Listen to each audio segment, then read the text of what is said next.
আরে এই তো এই সামনের দোকানটায় যাব। ও মালতী কাকিমা, তুমি সেই সেদিনকে চচ্চড়িটা দিলে না, খুব সুন্দর হয়েছে জানো। আর বলছি রেসিপিটা একটু দেবে আমাকে, মাকে একটু করতে বলবো এরকম। চচ্চড়ি ভালো লেগেছে? আচ্ছা ঠিক আছে ঠিক আছে, রেসিপি বলছি।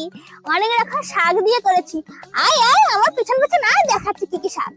হ্যাঁ হ্যাঁ চলো দেখি। আয় আয় আয়। হ্যাঁ বলো। এই জায়গাটা মনে আছে? তুই আর তোর বাবা রোজ রাত্রিরে করে এই পোস্টের ঘরটা টয়লেট করিস।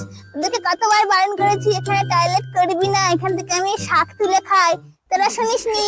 ওই জন্য প্রতিশোধ নেওয়ার জন্য এখান থেকেই শাক তুলে চচ্চড়ি করে শুধু তোদের বাড়িতে দিয়েছে, আমিও খাইনি। কিরকম টেস্ট! হ্যাঁ কি অবস্থা! কতবার বলেছি এরকম অপকর্ম করিস না, সরু ছাড়াই ব্যবহার কর।